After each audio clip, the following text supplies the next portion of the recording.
السلام علیکم ورحمۃ اللہ وبرکاتہ۔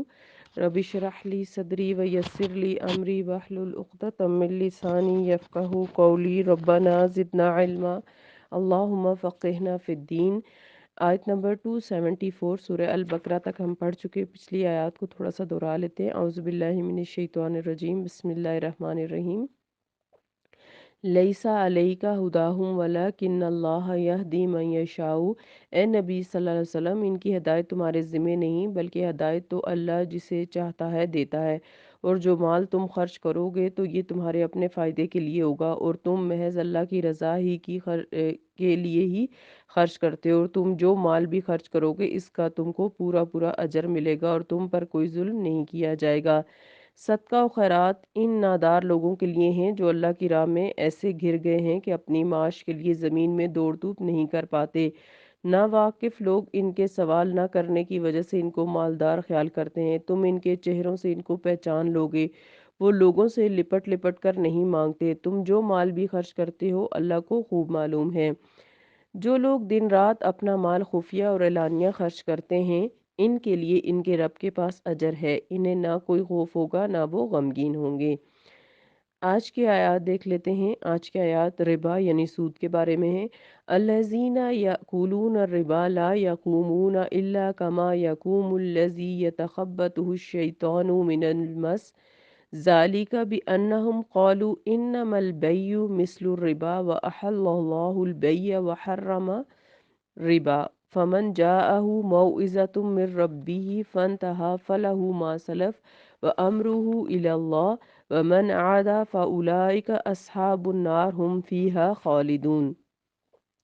جو لوگ سود کھاتے ہیں وہ قیامت کے دن اس شخص کی طرح کھڑے ہوں گے جسے شیطان چھو کر خپتی بنا دیتا ہے، یہ اس لیے کہ وہ کہتے ہیں کہ تجارت بھی سود ہی کی طرح ہے، حالانکہ اللہ تعالیٰ نے تجارت کو تو حلال قرار دیا ہے اور سود کو حرام کیا ہے۔ پھر جس کے پاس اس کے رب کی نصیحت آ گئی وہ سود خوری سے باز آ گیا تو جو کچھ اس نے پہلے لے لیا وہ اسی کا ہے اور اس کا معاملہ اللہ کے حوالے ہے، لیکن جس نے پھر سود لیا تو ایسے ہی لوگ جہنمی ہیں، وہ ہمیشہ اس میں رہیں گے۔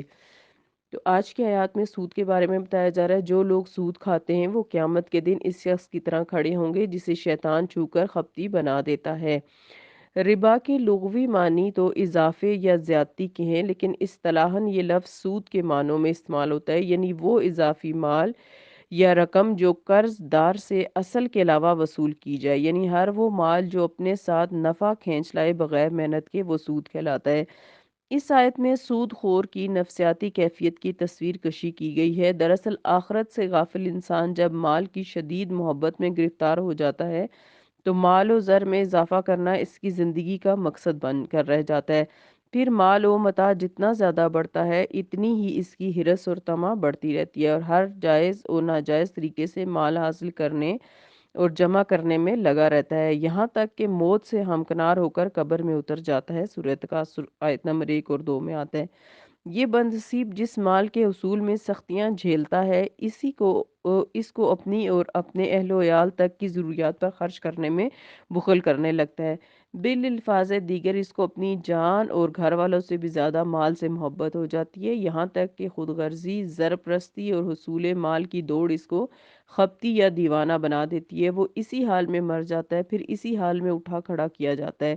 یہ بات بھی قابل ذکر ہے کہ شیطان کو وسوسہ اندازی کے ذریعے انسانی خیالات پر اثر انداز ہونے کی کسی حد تک چھوٹ دے دی گئی ہے، چنانچہ قرآن پاک میں متعدد مقامات پر شیطانی محرکات کا ذکر ہے۔ مثلا سورہ آل عمران آیت نمبر 155 میں آتا ہے کہ شیطان نے ڈگمگا دیا، شیطان نے بھلا دیا۔ سورہ یوسف آیت 42 وغیرہ میں آتا ہے۔ یہاں یہ بات ذہن نشین کر لینی چاہیے کہ قرآن اور حدیث سے شیطانی وسوسہ اندازی سے خیالات پر اثر انداز ہونے کا ثبوت ملتا ہے۔ قرآن میں اس بات کو واضح کر دیا گیا ہے۔ سورہ ہجر میں شیطان کو مہلت دیتے ہوئے بتایا گیا کہ بلا شبہ میرے بندوں پر تیرا کوئی بس نہ چلے گا سوائے ان گمراہ لوگوں کے جو تیری پیروی کریں۔ سورہ ہجر آیت نمبر 42۔ اور دوسری جگہ خود شیطان کا بھی یہ اعتراف ہے کہ میرا تو تم پر کوئی زور نہ تھا سوائے اس کے کہ میں نے تمہیں دعوت دی اور تم نے اسے قبول کر لیا۔ سورہ ابراہیم آیت 22 میں۔ تو اس طرح شیطان جو ہے وہ انسان کو وسوسہ اندازی کے ذریعے اس کے غلط کام پر لگا دیتا ہے۔